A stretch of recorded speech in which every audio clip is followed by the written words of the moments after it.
Hey, welcome everybody to Bridging the Seen and Unseen. I am your host. I am Shane McLain, and this is the lovely producer, Gwen. How are you? I'm good. How are you? I am good. So you are in a destined area right now. You're doing some traveling yourself, which is awesome. I hope to be able to do that here soon too. Yeah, you're gonna get better soon. And weird enough, we were talking, before the show, and Neal is like 10 minutes from me, and it blew my mind. I never thought I was that close. So. It is good.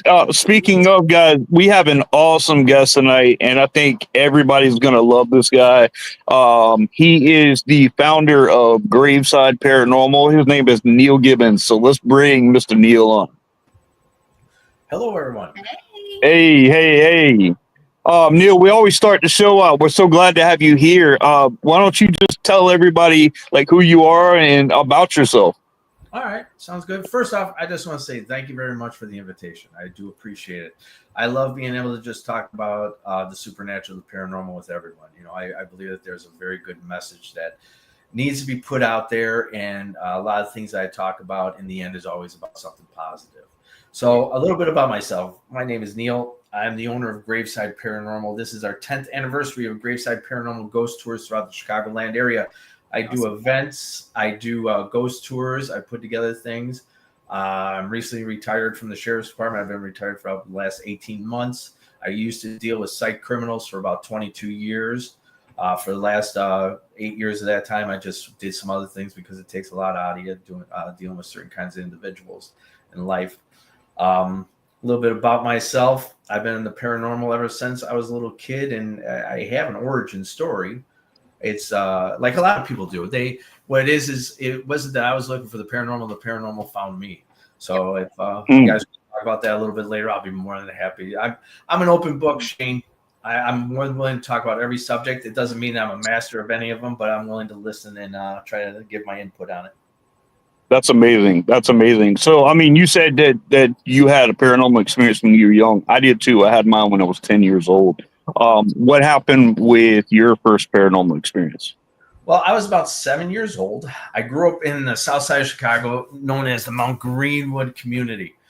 And at the time, my mom and dad were going through a horrible divorce. And my dad was a Chicago fireman. My mom was a school teacher. And this isn't a boo-hoo-hoo story. This is a boo story. What happened was I talk about demons, and it's not that I'm a demonologist or anything like that. I just noticed trends. And that's I try to tell people there's no such things as experts in this field. There's only very researchers who notice trends at certain hauntings so they can help along other people with what's going on. Once you start recognizing certain things, you say, "Oh, I had that going on there. I had that going on." Well, that's that type of haunting again. So back to my story, I'm sorry, is that my mom, she used to wake up every night around 2 or 3 o'clock in the morning just screaming at the top of her lungs. And me and my two brothers used to go inside her room, and she didn't know that she was screaming. And this went on and on and on for a long time in our household. Then one night, I was about 7 years old. I just happened to be sleeping, and I saw across the way this small impish looking creature in the hallway. And I'm 7 years old. I'm like, what the heck is that?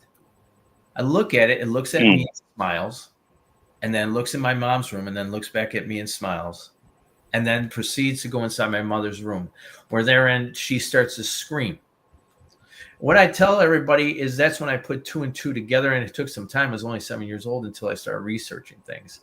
Demons are real, but they're not to the point of like the movies that you see and this and that. As much as I love, especially the new Conjuring movie comes out, I love the entertainment value of things like Nefarious and all those wonderful movies. But it's what it is when we let our defenses down in life, either through drugs, alcohol, depression, we slightly open up a door.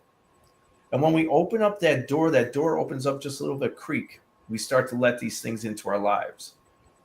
And when they start to come in, it's not you that notices it, the one who is going through it. It's your family that surrounds you that notices it. As this goes on, it'll progress, and the door gets wider and wider and heavier to close.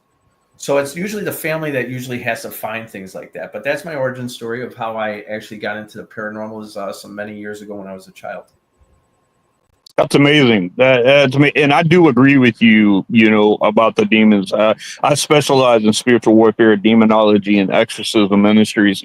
So, and I tell people, out of like all the cases that I work, even, and I do deep studies and things like that, 1% may be demonic, and I think with Hollywood and the media and YouTube and stuff like that, everything's demonic. And so it's so easy to throw that word around. And what people are classifying these days as demonic activity, there's nowhere near. It could be described with poltergeist or an agitated spirit or whatever it is, but there's certain categories that have to fit into a demonic infestation, to oppression, to possession, to obsession, all those. And I wish the media didn't do that, because they are glorifying what demons are like, and people are searching for them. And it's like, you don't know how much trouble you're putting you and your family in by doing that. Right. No, I agree with you. But don't get me wrong, man. I love a good movie. I love me a good movie, man. But that's entertainment. It's entertainment. I tell everybody what I do for a living, because I do ghost tours throughout Chicago. I'm an entertainer. It's truly what I am. I took and made a business out of the things that I love to do in life, and I made it into a business. That's wonderful. Yeah, and I actually get to go out and talk to people what I do, and and they get a little more educated. They love the stories. When they do like the new Conjuring movie that's going to be called, I believe it's called Last Rites. It's going to be Last Rites. Yeah. I get what you're saying, because sometimes people's interpretation of what they're seeing or hearing, they might get all into the fantasy world. And when you start getting in all this fantasy world of Harry Potter and this and that, and you're thinking, hey, this is real, man. Well, you're going to lose it. And the minute that you start losing it like that, you are going to start opening up things that are true. Yep. When these doors open up, these things will enter your lives. It's like this. It'll find that little niche, and each and every one of us has it inside of us, that is wrong with you. Either it be an emotional problem, a physical problem, whatever it is, and it'll start feeding on that. And like I said, it's not the form that you see in the movies, but no matter what, it's going to disable your life. Yeah, we call that enroachment, and where people, they like invite that kind of thing into their life, whether it be through seances or Ouija board or witchcraft, or there's so many different possibilities there, but it always starts with something like that, some kind of an enroachment where they have a drawing for some reason. And I don't understand, and I don't know, because the way that Hollywood and YouTube and things like that, they magnify demonic activity. It's almost a mockery made out of people that are dealing with very treacherous conditions. Yeah, and you're absolutely right. It's the same thing that falls into like video games and this and that. And once again, I'm somebody who's played these games. All right. But you see, there's not a lot of people who have the same mentality as myself, have certain little emotional issues and this and that are going on in their lives. And what happens is certain things will trigger this. Mm-hmm. When that individual gets triggered, then once again, we start falling into this fantasy world. And you don't realize that there's something real, but you're still falling for the old Harry Potter thing. And when you start falling for that, then you start to feel comfortable. And then when you start feeling comfortable, and because you got a response from something. Mm-hmm. Oh my God, holy magical. And then you go, maybe I could take this a step further. So then you go ahead and you take that step further, because it wants to invite you in. And the moment that it starts to invite you in and you're feeling so comfortable with it, you let all your defenses down. Yep. And so then what we do is we just start going through our oppression, and we start going through our infatuations. And then we lead to a possession attachment. That's and I have seen so many, and I've dealt with working residentials and stuff like that. I mean, I've seen attachments come from EVPs. I've seen attachments come from generational links. I've seen so many things that affect families that and that's another thing too I like to get into with this in the paranormal field. You get a family or something that calls up a paranormal team. If they don't have a way to really help this family besides stirring up the environment, I don't think that they should get involved with that family. Sure. No, I agree. I agree with that. Yeah. Yeah. I definitely don't think so, because I dealt many cases to where I've had to go back in. And my wife and I are gonna be on a show called My Haunted Hometown at the end of this year. And it's off one of my cases that I did. And this client particularly had 2 paranormal teams come in with a demonologist and a priest, and no one could figure out what was going on there. And he kept having more and more and more issues going on. And we went and we investigated, we identified, we did a clearing and cleansing of him, his family, everything. And to this day, he has no issues. And I know as a paranormal investigator that if I'm going into someone's house that is experiencing, the last thing that I want to do is stir something up and not have the ability to help those people. I agree, but you know what? Sometimes we go into these places, and the thing is like I told you in the beginning, we don't have the answers until one day we drop dead and we have all the answers and come back and be able to tell everybody this stuff. Yeah, that's why I talk about the trends. You're only going to be able to, like, if I can't figure it out, I'm not going to bull crap you. I'm going to then say, hey, I have somebody who's more versed than that, because what is our intent? Our intent is truly to help those individuals. Yes. I'm not going to, and I've met these people like this. They'll start falling for them, paying the money and this and that. And, and it's unbelievable, but we have to figure out what's going on and gather the evidence. The minute that you gather the evidence and then you notice the trends, we may have a possibility what we know what we're talking about. Because there's no scientific proof behind anything like that. We're taking, I like educated guessing. It's like, I think this is going to work. And if it does work, good, but there's no proof if it does or doesn't, and I wish people would stop using that too. I'm a professional paranormal investigator. No, No, no, you're not. No, I mean, I think there is a difference between people that want to do ghost hunting and then a word like paranormalist. Right. No, and I agree with you. You see, everybody, it was amazing to me is how everybody throws out these words, like, oh, I'm this paranormal investigator and this and that.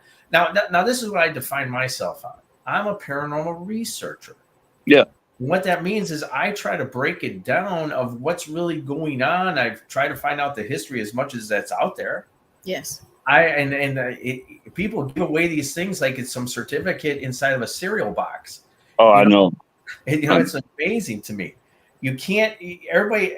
I went into this one place and we could talk about a little while. Bachelor's Grove Cemetery. This guy comes up to me and goes, "Hey, I'm a paranormal investigator." And I'm thinking to myself, "Oh yeah, where'd you go to get this certificate?" Everybody has these labels. They just go, "I'm this, I'm that." All right, dude, whatever. What? I don't get it either, and I share quite a bit on like my team is Outer Realms Paranormal. Mm-hmm. So if you look that up online, we use that inside of our order to be able to do our own paranormal investigating, so we don't have to call on another team to be able to go in and do it. Sure. And the thing is go out to these places, and like you do is you go and you learn on your own. Mm-hmm.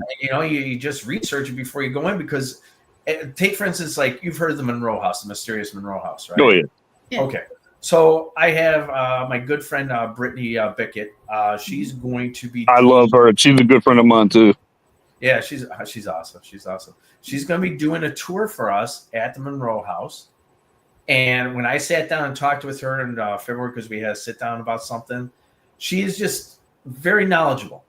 Especially been at that house so many times, because that Monroe House is that next level of paranormal investigating. That this is not meant for beginners. And I explained it in all the little things that I put out there, that this is your next level. That's why I hire someone like Brittany, because I know she's going to guide you the right way. So, you got these people who rent out the houses, and that's all fine and good, but you're allowing anybody and everybody to just come in here. That's why things like what I put together and stuff like that, I have somebody who's been there before, who understands what's going on.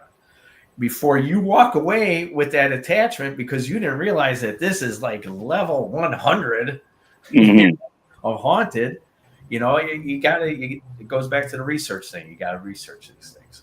Right. And I definitely agree with you. And I'm the same way, even doing residentials.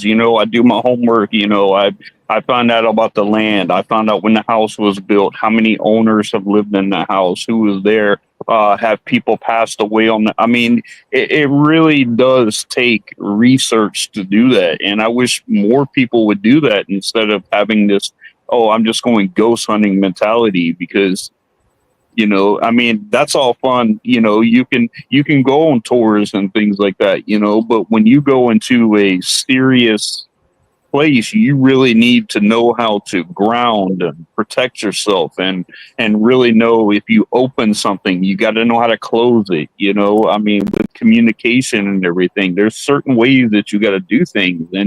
And there's just some people that just don't get it. They think they can go in and just do what they want to, and then something bad happens to them, and then it's everybody else's fault except for theirs.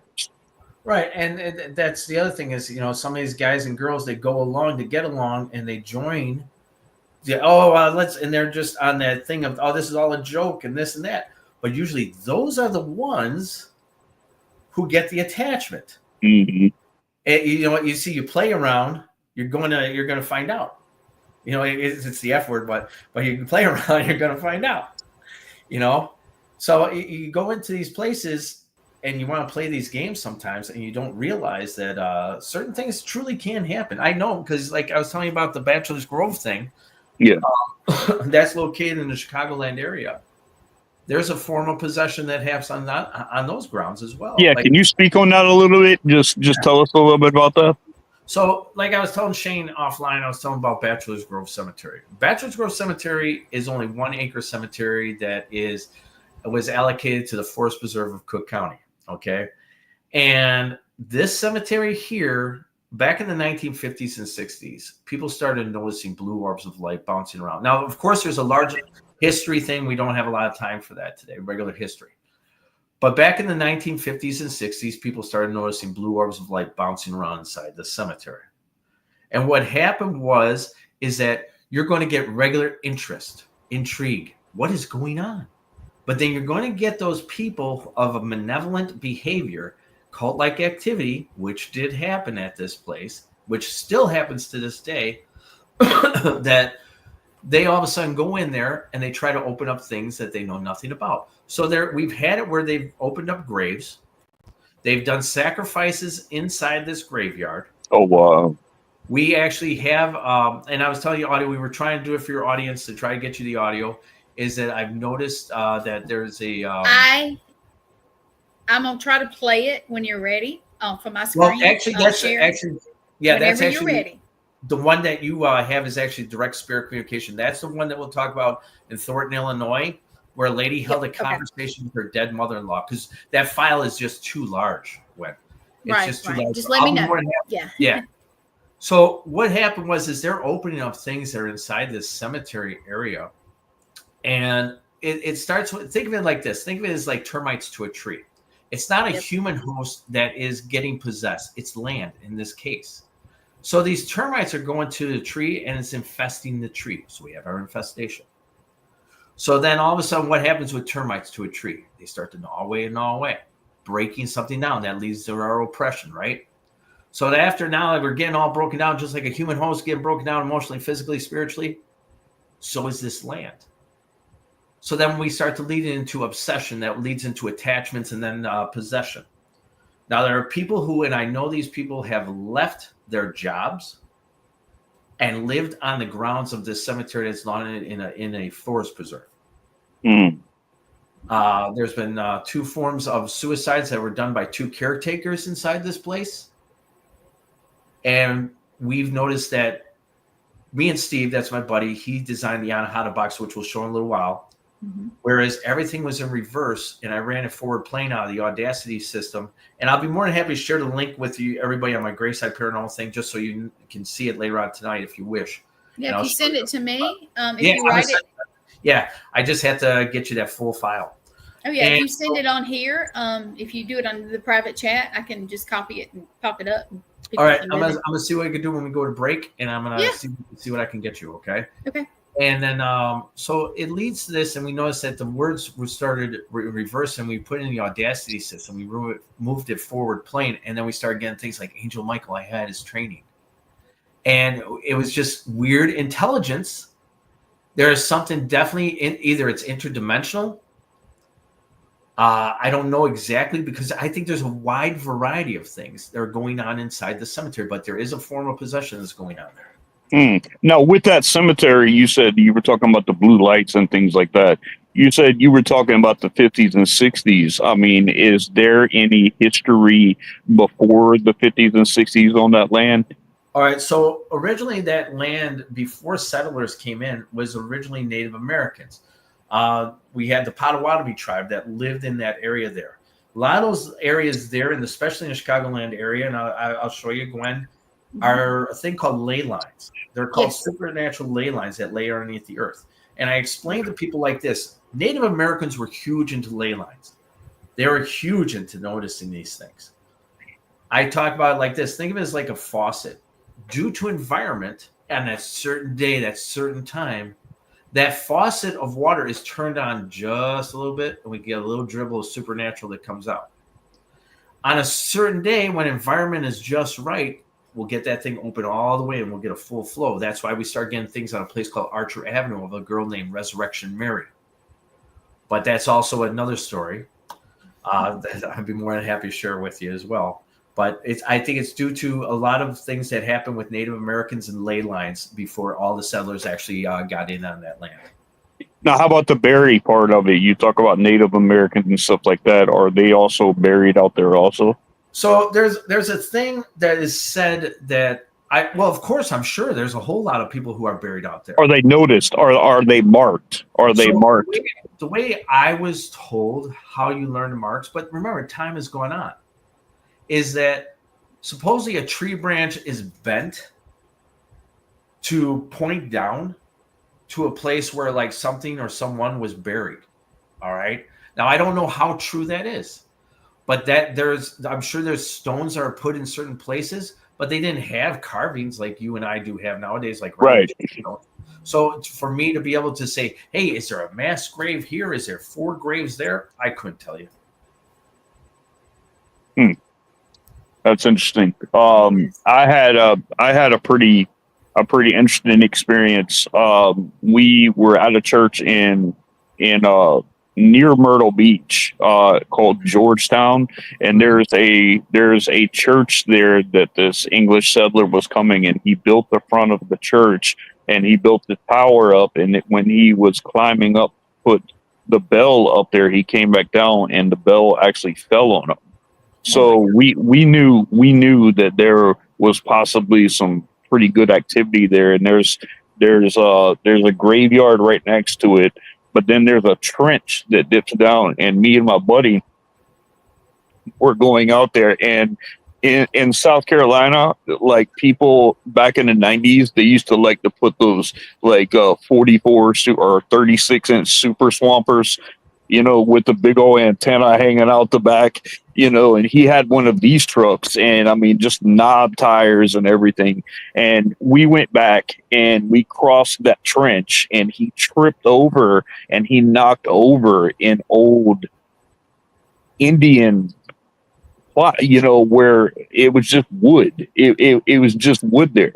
And the second that he did that, Neal, the second that he did it, we heard in the distance coming from the woods, we heard drum beats and we heard things coming, and it was freaky, because I mean, we're now a quarter of a mile away from the road, and so he's like, man, I want to get out of here. So he started running, and I started running, and we got into the truck, and we're like, man, that is crazy. And we cranked the truck up and went down, and all of a sudden we hear 2 tires on the right-hand side of the truck, right-hand side, both front and back, both popped. Now, these are super swamper tires, and he looked, because he was going to try to change one.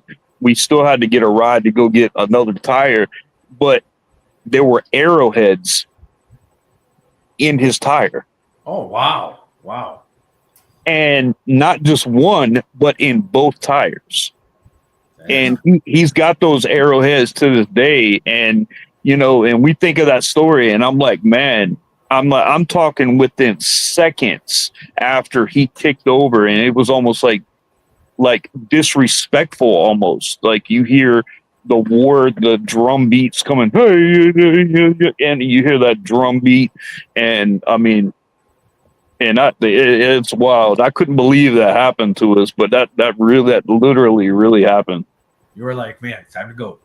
Yeah, time to go. and especially out of all things that could have popped a tire, arrowheads. Yeah. Mm-hmm. Yeah. That's crazy. Yeah, and it was, and it split it wide too. But that's my little Indian story there, and it's always fascinated me with people when they talk about grave sites and land and stuff like that. Because from what I understand, even like Cherokee and stuff like that, people have built on top of Indians because they don't have markers and they weren't recorded and stuff like that. Land used to be owned or had Indians, and they buried there. They didn't necessarily, put a plot or anything there. So, I mean, it very well that people could be living, on top of an Indian burial ground. Well, I mean, I was actually just talking about this 2 days ago about civilizations, right? Every civilization builds upon the past one. We have paved roads. We have super highways, and all this. And we cut down trees and this and that. It's progression.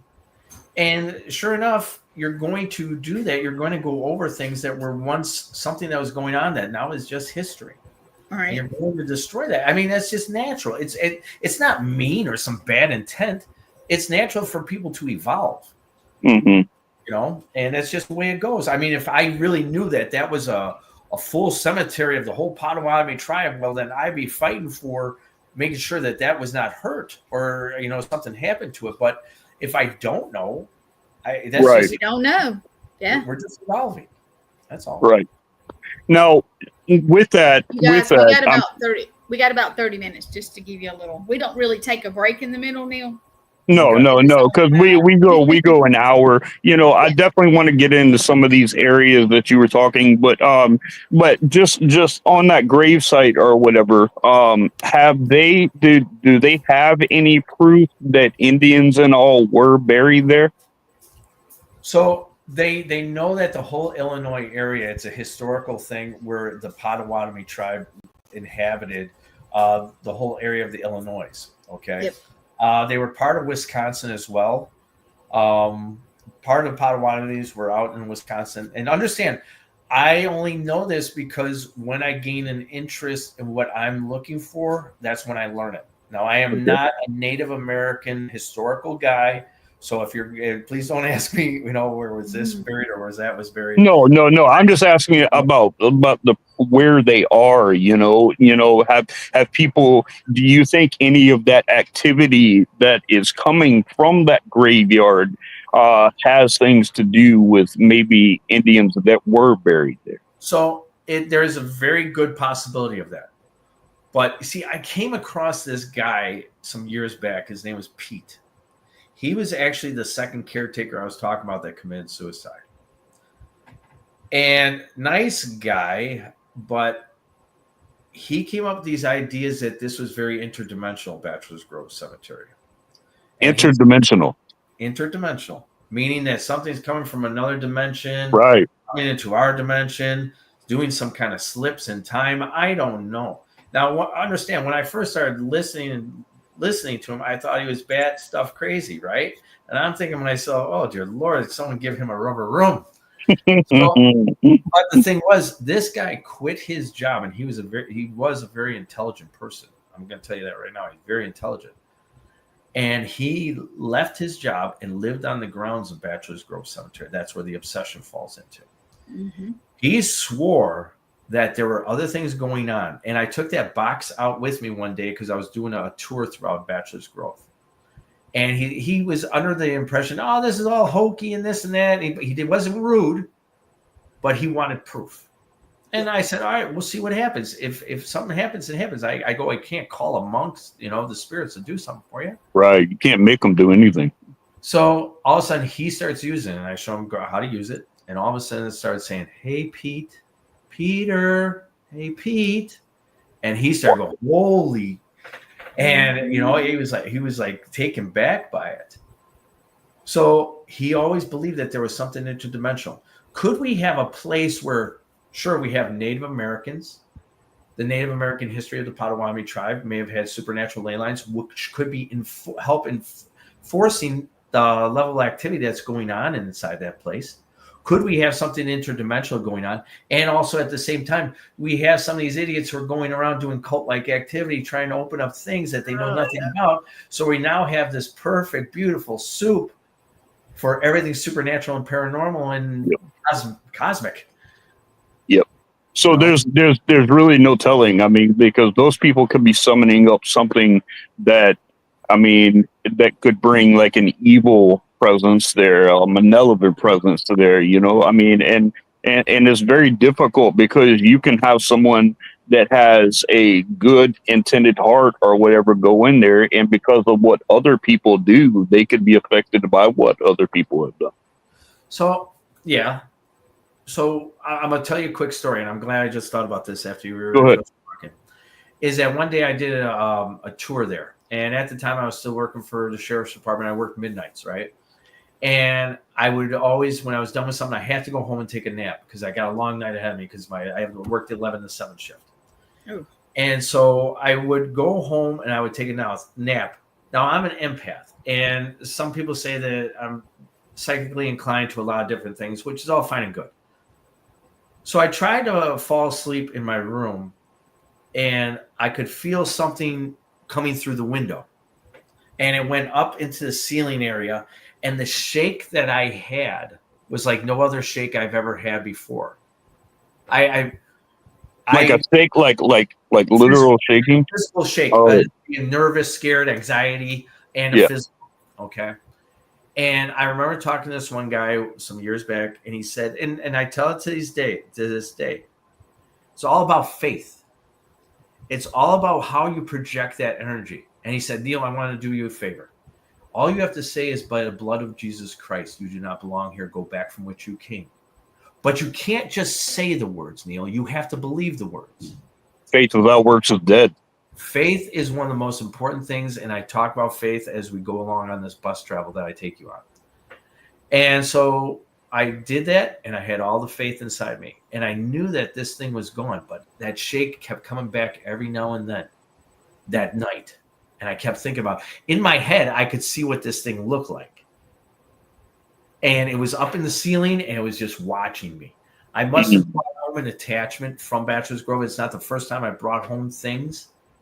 And some of the worst ones I've ever had as attachments is lasted up to 3 weeks.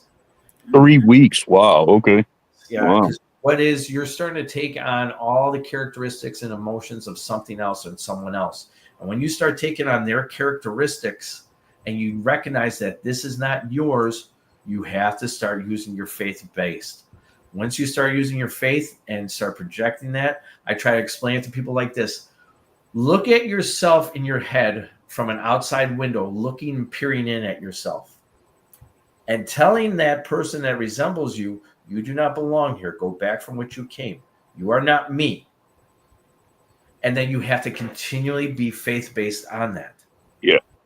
So that thing there can eventually leave your system. I've had these things happen. The worst place I ever had that was at the Lake County Jail in Indiana.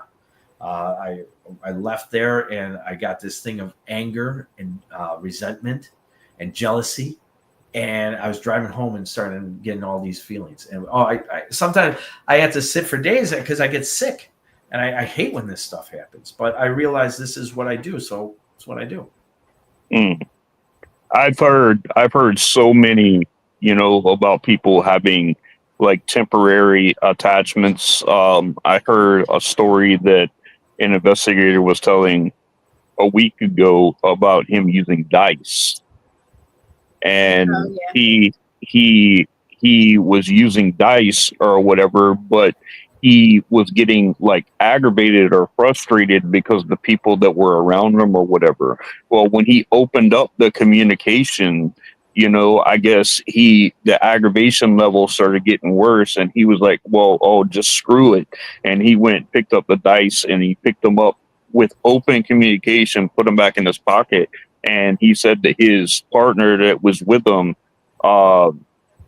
they came up to him and they wanted to make sure he was all right. And he was getting angry with everybody. And they went and got the girl that was with him, and they took him outside. And he threatened, he said, if you keep talking to me, he goes, I'm going to punch you in the face.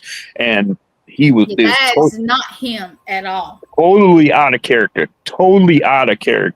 And then but one thing is that when you start tapping into who that person is, outside, like talking about your dog or talking about your mom or, talking about things like that, then they start bringing back or coming back into reality. And he said that once he did, he felt ashamed and he felt tearful and stuff like that because it really had a hold of him. So I definitely agree with you there. Oh yeah, when they get a hold of you because they linger around, either they're lost souls that still have their emotional bond and this and that and their resentment, or it's a malevolent spirit and that is going to try to manipulate you. Because I've had it happen. It happened at the Monroe house once. I was at the Monroe house. Neal, I'm gonna share a secret with you when we see each other in person of how I handle myself. It may help you, it may not, but it's a good idea. Let me recognize the people that have commented. We have tons of people watching, but we only have a few that actually will message. Bobby Resnick, who is going to be my partner in my new project. We'll talk about that one day. Let's see, Jenny, Sal, Chris, Raven, who is in the hospital. We're praying for you, Raven. Sean. Raven. Hey, Sean. Pat Patterson, who owns Hey, a radio Pat. station near me. Hello, And, everyone. yeah, thank you for tuning in and looking. Yeah, thank you guys. Thank you guys. You know, and that's a great thing about these things is that, you know, there's a lot of people out there, you know, and I love just coming to the podcast and this and that, because there's always, you have a nice audience and people want to hear stories and they want to, maybe one of our stories helps them. Yeah. And Yeah, absolutely. Mike had suggested you the other night, and, you know, like you had said, we had met in Gettysburg. And I have seen you somewhere else too in person. And I was like, and in my mind, I'm thinking, is that the same guy? And I looked and I was like, yep, that's him. And it was just kind of one of those things where I had wanted to get you on the show anyway. And I was like, this is perfect. That's awesome. Yeah, and it's good. I'm very glad to have you on this show. But go ahead and tell us what you were talking about, because I do. Didn't you upload some pictures and things like that? So there's another cemetery that's loaded in the that is in the same area of the Chicagoland area called Archerwood Cemetery. Archerwood. I'll pull up this picture right here for you real quick here. I think I can pull this up. Let me see if I can pull this up. Is it letting you? I may have to do it. Do you know which one it is? It's called Archer Woods. It's you'll see it has a gate and everything on there. I think you have to pull it up. Is it the black and white looking one or the yes. All right, let's see. Yeah, that's it. So place here, this story here is about a wailing lady at the entrance, at that entrance right there of the cemetery. Now, like I said before, we talked about ley lines all up and down Archer Avenue and in that area. When these environment is just right, these things activate, man. And I'm telling you, it's the craziest thing. I take about 48 to 50 people out on a nightly basis, and I tell them to take pictures all night long, either at Bachelor's Grove Cemetery or at this cemetery here. We were actually on MSN News once for some of these pictures. Wow. So the next picture, what I'm going to tell you, so other than the wailing lady, a lady who's crying at the entrance of the cemetery, either for a lost love or for a lost child, there's a ton of shadow people inside this cemetery. So I want you to pull up one of the pictures. Which one is it? They're all shadow people. They're all the same cemetery. I want you to pull them. This is Archer Shade, is what that says. Yep. So this is the entrance that we just looked at. And you can see that this shadow person is exiting the cemetery. This is at night. Wow. Oh, yeah. You can see it. Yeah. You see the head, the back, and it's exiting out of the cemetery. Go to the next picture. That's why. This was last year's. You're going to see two shadow people running through the cemetery. Is that a weapon? No. That's two people. Okay, yeah, I see it now. Yeah, I've got my little screen is about that big. Yeah, no, I don't know if I can't put my mouse on there to explain, but you're going to see. I can't. Well, maybe. Yeah. No. So you have two legs at the first one that's outward, like closer to you, right? Yeah. And then on the side of it is another one where its knee is high up. Yes. And there's another head. So there's two shadow people running through this cemetery. This one was caught last year. Every year we get these photos. Go to the next one, please. This was right next to our bus. Oh, wow. Yeah. Yeah. And like I said, this whole cemetery is full of these things. Wow. It's an amazing place. I've gone in there by myself sometimes when I would get off work just to see if I can capture photos. I haven't caught one. I ain't gonna lie to you. But I'll go in there, and it's a really amazing place. And a lot of times, once we get on the bus, and understand something, I keep this very controlled. Yeah, people I'm gonna flip through them as you're talking again. Yeah, they have to show me these pictures. You can't show me tomorrow. You gotta show me today, because we actually, when we go to break, I'll pull up some other interesting photos for you. Because I think I sent you a nun photo on a daytime tour that showed up in a place called Holy Sepulchre Cemetery. Let me see if I can find it. It may take me out for a minute. I'm gonna just go out. Yeah. Let me see if I can find it. But like I said, the whole area of Archer Avenue is just very activated. It's a very activated place. Very activated. So do you guys get like with your spirit boxes and everything?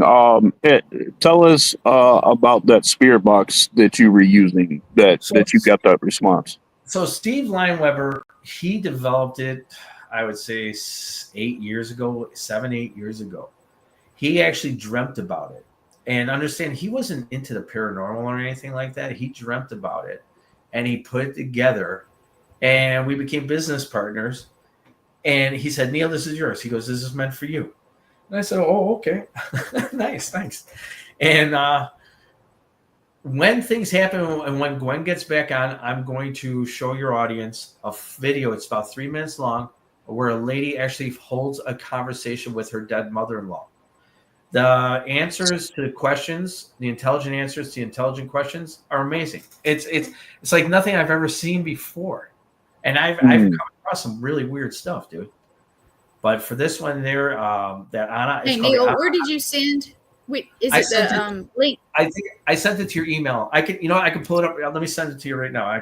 While I'm talking. Okay, that's fine. I have the link where the video is that I can share the screen. I have it. Why don't we show that while I'm looking up this? I'll send you some more pics. So, ladies and gentlemen, cool. This is in Thornton, Illinois, at the Thornton Distillery.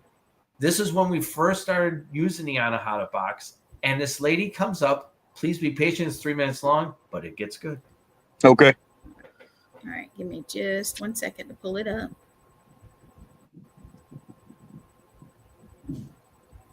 All right.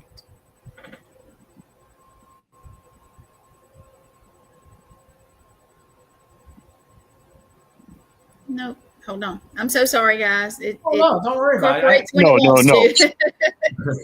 I understand. I was doing this for some years, doing the podcast stuff, and exactly. I'm like, oh my god, it does get frustrating. I'm feeling. So Neal, before we ask, that lady that was contacting her mother or whatever, did she recognize who was speaking to her? So she reaches out to her mother-in-law, and what it is this box works very good who are very good mediums, psychically inclined. And think of it as like Cerebro, from the X-Men. And the minute that he put on that thing, it was a broader band. It's like a godhead.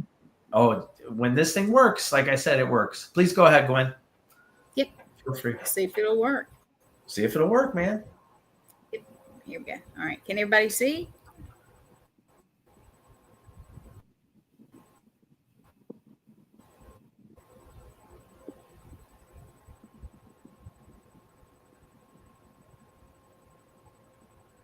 Yeah, you got some kind of lag. You're not able to hear the audio.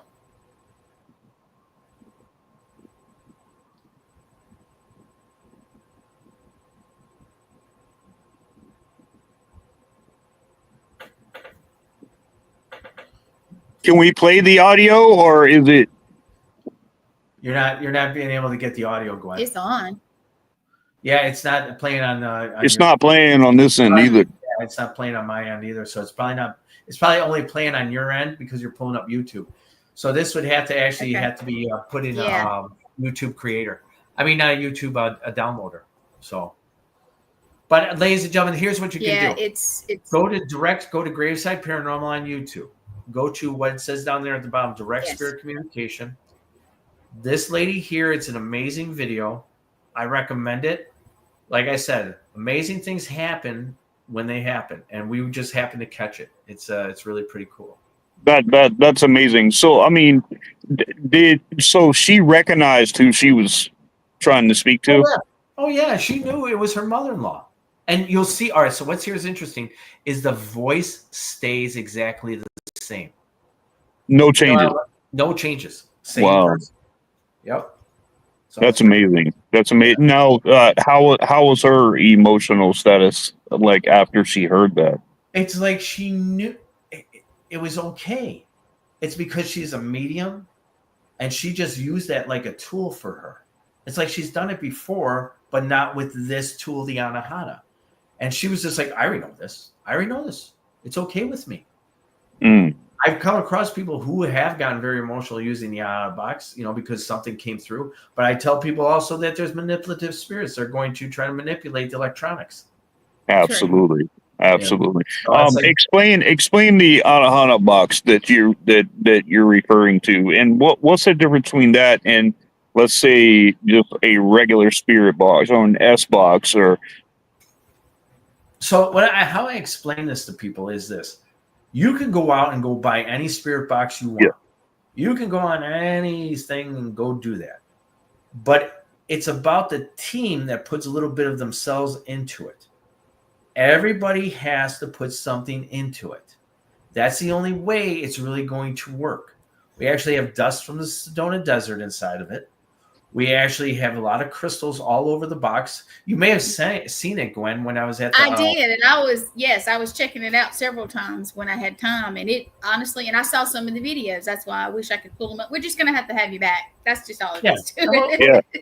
We'll do it like around Halloween, and I'll do a special. That way, I send everything to you. That way, your audience can totally check this out. Oh, I'd love that. I'd love that. Well, It is getting close to time, so do me a favor and tell everybody how to watch your stuff. Yeah, touch please. you or push yourself out there. Advertise yourself. I appreciate that. So I'm Neal with Graveside Paranormal. If you're coming to the Chicagoland area in October, I have our flagship tour called the Nightlife Tour. It's a 4.5 to 5 hour tour throughout the night. We go in bars and restaurants. I have audio and video to keep you entertained throughout the whole night. There is no boredom when I do entertainment. And we have a North Side tour. We also, like I said, I got Brittany. She's going to be doing the Monroe House. We have a special thing. I saw Ed up here. I hope you're still here, Ed. Yeah, hey, Ed. I got Ed and Mike, two great guys with Spire Paranormal. Yes. They're coming on the 9:30 show too, by the way. Let me boost that. I saw that. Yeah. Or 8:30 for you guys. Yes. They're coming. They're going to be working for me doing the Roth House, which is located in Watseka, Illinois, as well as the museum, the old courthouse museum that is located in there. We're calling the Double Dead Tour. And nobody's ever done this before. Whereas you're going to get two locations for one night and rotate in 4 hours. Oh, wow. And you're going to be able to go to both locations. So you're going to be able to do this. And like we just did, me and Larry are going to have out the movie The Seance on October 12th in Watseka, Illinois. And then we're going to try to put it in a film festival. We had a couple people look at it already. They're like, oh my God, this is amazing. And I'm going to tell you something. And this is honest God truth. We had over 150 people out there with Diet Renee. She does an awesome job. Mm-hmm. And the emotions that you could feel from these people, because I explained to them, come here. The whole story of the Roth House is a spiritual miracle. The grounds was built on spirituality. And if all of a sudden you can tap into your emotions, maybe something good can happen for you. Wow. So that's one of the things. And come on out, go to gravesideparanormal.com, Graveside Paranormal on Facebook, Graveside Paranormal on YouTube, and check out the things I do. If you like them, cool. If not, move on. You guys got to go check him out, man, because this guy, you can just tell by talking to him that he's a great storyteller, and it's believable too. So do go check him out. Check out his page. Check out if you got any questions for him. I'm sure that he'll reach right back out to you and talk to you too. Oh yeah, I definitely do. I try to talk to everybody. He does. And when we saw him at Gettysburg, he was just a little social butterfly. Just so you're talking about before time's up right there, you were talking about that box and you said there was crystals and stuff on it. What makes that different than a regular spirit box? I know the time and the energy or whatever that who builds it or whatever, but what makes that box so much different than all the others? I'm not going to say it's different than the others because there are some boxes that are similar to mine, but what it is people's intent. That's the real part about it. When you come across somebody who has the real intent, like my box there, it will just do amazing things. And I think the amazing thing that makes it so different is that everybody put a little piece of themselves into this box. When you do that, like I said before, good and great things will happen, but you got to be aware of manipulative spirits. Yes. Yep. Got to know what you're communicating with. But now with the regular spirit box, it has the suite. that goes through. Does that box have that sweep, or does it eliminate that?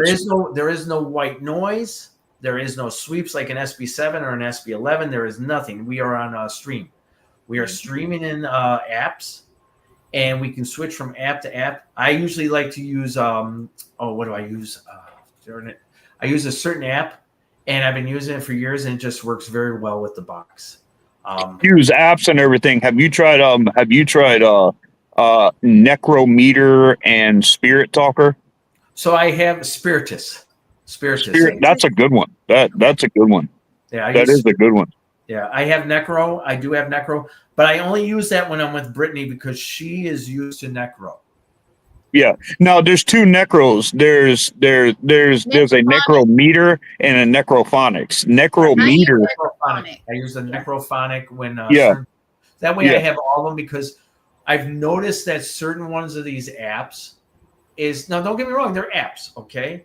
Mm-hmm. But you're reaching out into we'll say ethereal realm spirits that you're giving them when you're using boxes like this and apps, you're giving them a broader band of communication. Yeah. That's why you're not hearing words like yes, Johnny, and this and that. You're hearing full sentences. Yep. So that's the great thing about some of these things. And when you blend all these things together, awesome things happen, man. Yep. It does. That's how I feel like when I do it. I'll run the Spirit Talker and I'll run the Necrometer at the same time on two different devices. And what's amazing is when you start getting intelligent responses and they link in with each other. Yeah. That's where it gets amazing. It is. I know you got to go to the Necrophonic second. is my choice. Oh, I'm sorry. Yeah. Go ahead. The Here's reason I another pick thing. Necrophonic is because I hear stuff without equipment, and it sounds exactly. The voices sound exactly, and I'll ask them to repeat themselves, and it is exactly without the equipment. So that is my go-to, but that's my choice, and everybody has to find something they like. So. Oh yeah, that's for sure. That's for sure. Definitely. Well, Neal, I really appreciate you coming on. You have been an amazing guest. I wish we had more time. I'd definitely like to have you back. Maybe like around the October area, after you guys have shown like seance and stuff like that. And I'll talk to Larry and them too, because I definitely want to be kept in the loop about all that. I definitely want to see it. Larry. I love it if me, Diet, and Larry could all come on and talk about the whole thing that happened. Yes, I think you guys that would be awesome. Well, my plan is to have Michelle. I want to have Michelle, Brittany, and Larry, and possibly you. On one solid show like that, because I know they were doing a bunch of filming and I wanted to have all three of them on anyway. So let's put you with that too. Yeah, let's Sounds get good. Diet also. Yeah. Yeah, all right. Yeah. That's the girl there. Yeah. All right. Well, Neal, thank you so much for coming on, man. You've been an amazing guest, and I hope people reach out to you and again, go see his page, reach out to him. He's a phenomenal guy, and I really appreciate the time that you spent with me today. Thank you for your time. Yeah. All right, Neal. All right, you take care. Okay. If you'll hold on, Shane. If you'll hold on too after the show for just a minute, and sure. we will put you down, Neal, and then we're gonna shut it out. All right, sounds good. Just a second. There we go. Okay. He is. Guys, awesome. He is awesome. Make sure you check it out. Graveside Paranormal. Neal Gibbons. He's a phenomenal guy. I mean, he's just got a heart of gold. He is a storyteller. He loves to tell stories. So please, you guys go check out his page, check him out, and look at the things that he's got going on. Not only from the past, but right now and things to come, because he's got some big stuff coming. So I want to thank you guys for tuning in, and you guys have a fantastic week, and just stay safe, be blessed always, and stay spooky, people. Peace.